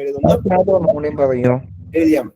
ഇതിന്റെ ഉത്തരം ഇത്രേ ഉള്ളൂ. നമ്മള് ഇവിടെ നിന്ന് പുറപ്പെട്ട സമയം എന്ന് പറയുന്നത് രാത്രി 9 മണിക്കാണ് അല്ലെ? രാവിലെ 9 മണിയാകുമ്പോഴേക്കും 12 മണിക്കൂറായി. പിന്നെ 10 മണിയാകുമ്പോഴത്തേക്കും 13 മണിക്കൂർ. 11 മണിയാകുമ്പോഴത്തേക്കും 14 മണിക്കൂർ. പിന്നെ ഒരു 20 മിനിറ്റും കൂടെ കൂട്ടിയാൽ പോരെ? 14 മണിക്കൂറും 20 മിനിറ്റും. കയ്യെ കൂട്ടാവുന്ന കാര്യവും. ഓക്കെ. അടുത്തത്, ഒരു 2 അക്ക സംഖ്യയും അക്കങ്ങൾ തിരിച്ചെഴുതിയ സംഖ്യയും തമ്മിലുള്ള വ്യത്യാസമാകാൻ സാധ്യതയുള്ള സംഖ്യയാണ്. ഒരു 2 അക്ക സംഖ്യയും അക്കങ്ങൾ തിരിച്ചെഴുതിയ സംഖ്യയും തമ്മിലുള്ള വ്യത്യാസമാകാൻ സാധ്യതയുള്ള സംഖ്യയാണ്. ഇങ്ങനെ ഒരു ചോദ്യം വരുമ്പോൾ നമ്മൾ ശ്രദ്ധിച്ചിട്ടില്ല. ഇതിനു മുമ്പ് നമ്മൾ ആരും കണ്ടിട്ടില്ല. ഞാൻ പഠിപ്പിച്ചിട്ടില്ല എന്ന് തോന്നുന്നു, നിങ്ങളെ പഠിപ്പിച്ചിട്ടില്ല. അപ്പൊ ഇങ്ങനെയുള്ള ഒരു ചോദ്യം വരുമ്പോൾ നിങ്ങൾ ചിന്തിക്കേണ്ട എന്താണെന്ന് പറയാം. ഇപ്പൊ സംഖ്യ എന്ന് പറയുന്നത് ഒരു 26 ആയിക്കോട്ടെ. ഒരു ചോദ്യത്തിൽ ചോദിച്ചേക്കുന്നത് ഈ 26 എന്ത് ചെയ്യണം? തിരിച്ചിടണം. അതായത് 62. ഇവ തമ്മിലുള്ള വ്യത്യാസം ആകാൻ സാധ്യതയുള്ള സംഖ്യ ഏത് എന്നാണ്. അപ്പൊ ഈ 62-ൽ നിന്നും 26 ഒന്ന് കുറച്ച് നോക്കിക്കേ, എത്ര കിട്ടും എന്ന് നോക്കിക്കേ. ചുമ്മാ ഒരു സംഖ്യ ഞാൻ എഴുതിയിട്ടുള്ളൂ കേട്ടോ, അല്ലാതെ വേറെ ഇത് കൃത്യമായിട്ടൊന്നും അല്ല. ചുമ്മാ പറഞ്ഞതാ ഒരു സംഖ്യ. അതായത് 26 എന്ന് പറയുന്ന സംഖ്യനെ ഞാൻ തിരിച്ചെഴുതിയതാണ് 62. അങ്ങനെയല്ല നമ്മളോട് ചോദിച്ചേക്കുന്നത്. ഒരു 2 അക്ക സംഖ്യ, ഞാൻ ഇഷ്ടമുള്ള ഒരു 2 അക്ക സംഖ്യ എഴുതി. അപ്പൊ നിങ്ങൾ ഇപ്പൊ വേറെ ഒന്നും വേണ്ട. പ്രവീണ ടീച്ചർ ഒരു സംഖ്യ പറഞ്ഞു, ചുമ്മാ ഒരു രണ്ടക്ക സംഖ്യ പറഞ്ഞു. മിസ് പ്രവീണ പറയൂ, ഏതെങ്കിലും ഒരു 22 മാഷെ. അല്ല വേറെ രണ്ടക്കം അങ്ങോട്ടും ഇങ്ങോട്ടും അല്ലാത്ത പറ. 22 എന്ന് പറയുമ്പോൾ നമുക്ക് കൃത്യം അത് തിരിച്ചു മറിച്ചു 24 എന്ന് പറയുന്ന ഒരു സംഖ്യ നമുക്ക് നോക്കാം. ഇത് തിരിച്ചെഴുതുമ്പോ എന്താണ്? 42 ആവും അല്ലെ? ഇത് തമ്മിലുള്ള വ്യത്യാസം ഒന്ന് നോക്കിക്കേ. 42 നിന്നും 24 കുറയ്ക്കാം, എത്ര കിട്ടും? 12 നിന്ന് 4 പോയാൽ 8. ചിട്ട് ഇവിടെ 3 ഉള്ളൂ. 3 നിന്ന് 2 പോയാൽ എത്രയാണ്? 1. ഉത്തരം 18 ആണ്. ഈ 18 എന്ന് പറയുന്ന സംഖ്യ നിങ്ങളൊന്ന് ശ്രദ്ധിക്കുക. ഈ 18 എന്ന് പറയുന്ന സംഖ്യ നിങ്ങൾ ജസ്റ്റ് ഒന്ന് ശ്രദ്ധിക്കുക. ഇവിടെ നോക്കുമ്പോ ഇത് 9ന്റെ ഗുണിതാണ് അല്ലേ? എന്തിന്റെ ഗുണിതാണ്? എന്തിന്റെ ഗുണിതാണ്? 9ന്റെ ഗുണിതമാണ്. അതായത് ഈ കൂട്ടത്തിൽ ഏതെങ്കിലും ഒരു സംഖ്യ ഉണ്ടോ എന്ന് നോക്കി. 9ന്റെ ഗുണിതം 36 ഉണ്ട്. അതായത് ഇത്രയേ ഉള്ളൂ സംഗതി. ഇങ്ങനെ ഒരു ചോദ്യം വന്നാൽ ഒരു രണ്ടക്ക സംഖ്യയും അക്കങ്ങൾ തിരിച്ചെഴുതിയ സംഖ്യയും തമ്മിലുള്ള വ്യത്യാസമാകാൻ സാധ്യതയുള്ള സംഖ്യ എന്ന് പറയുന്നത് 9ന്റെ ഗുണിതമായിരിക്കും. അത് ഏതു സംഖ്യ എഴുതിയാലും അത് 9ന്റെ ഗുണിതമായിരിക്കും. ഇങ്ങനെ ഒരു ചോദ്യം വന്നാൽ അപ്പം വിചാരിച്ചാൽ മതി, ഈ തന്നിരിക്കുന്ന ഓപ്ഷനിൽ 9ന്റെ ഗുണിതം ഒരെണ്ണേ ഉണ്ടാവുള്ളൂ, ആ 9ന്റെ ഗുണിതം എടുത്ത് എഴുതിയാൽ മതി. ഇപ്പൊ ഞാൻ ഉദാഹരണ ടീച്ചർ പറഞ്ഞൊരു സംഖ്യയാണ് ഞാൻ കാണിച്ചു തന്നത്. ഇനി നമുക്ക് വേറൊരു സംഖ്യ നോക്കാം. ഒരു 18 എന്ന് പറയുന്നൊരു സംഖ്യ നോക്കാം അല്ലെ? ഈ 18 നമ്മളൊന്ന് തിരിച്ചെഴുതുമ്പോ എത്ര വരും? 81 എന്ന് വരും അല്ലെ? 81 നിന്നും 18 ഒന്ന് കുറച്ച് നോക്കിക്കേ. 11 നിന്നും 8 കുറയ്ക്കുക. 8ഉം 2ഉം 8ഉം 3ഉം 11. ഇവിടെ 7 ഉള്ളൂ. 7 നിന്ന് 1 പോയാൽ 6. ആ 63 9ന്റെ ഗുണിതാണോ? നോക്കിക്കേ. ആണ്. അതായത് ഒരു രണ്ടക്ക സംഖ്യ എഴുതി ആ രണ്ടക്ക സംഖ്യ തിരിച്ചിട്ടിട്ട് അത് തമ്മിലുള്ള വ്യത്യാസം പറഞ്ഞാൽ അത് എപ്പോഴും 9ന്റെ ഗുണിതം ആയിരിക്കും. അത് ഓപ്ഷനിൽ ഒരെണ്ണേ ഉണ്ടാവുള്ളൂ. അതുകൊണ്ട് എന്ത് ചെയ്യുക? ആ 9ന്റെ ഗുണിതം എടുത്ത് എഴുതുക. ഇതിന്റെ ഉത്തരം എന്ന് പറയുന്നത് ഇപ്പൊ ഏതാണ്? 36 ആണ്. ഓക്കെ, ഇന്ന് ഡിസ്കസ് ചെയ്ത ക്വസ്റ്റിന്റെ ഗ്രൂപ്പിൽ ഇടാൻ പറ്റില്ല, കാരണം ഇത് കഴിഞ്ഞ പ്രാവശ്യത്തെ പരീക്ഷയുടെ കുറച്ച് ക്വസ്റ്റ്യൻ പേപ്പറിൽ നിന്ന് ഞാൻ എടുത്തേക്കുന്ന കുറച്ച് കണക്കിന്റെ ചോദ്യങ്ങൾ മാത്രമാണ് കേട്ടോ. ഇനി നമുക്ക് അടുത്തത് നോക്കാം. ഒരു ചെസ് ബോർഡിൽ എത്ര സമചതുരങ്ങളുണ്ട്? ഇത് പ്രത്യേകിച്ച് നമ്മൾ ചിന്തിക്കേണ്ട കാര്യമൊന്നുമില്ല. നമുക്ക് ഇതൊരു GK ക്വസ്റ്റ്യൻ പോലത്തെ ചോദിക്കുന്ന ഒരു ചോദ്യമാണ്. എന്നാലും ഞാനത് 2-3 പ്രാവശ്യം കണ്ടു, അതുകൊണ്ട് പറഞ്ഞതാണ്. 204 സമചതുരങ്ങളാണ് കേട്ടോ.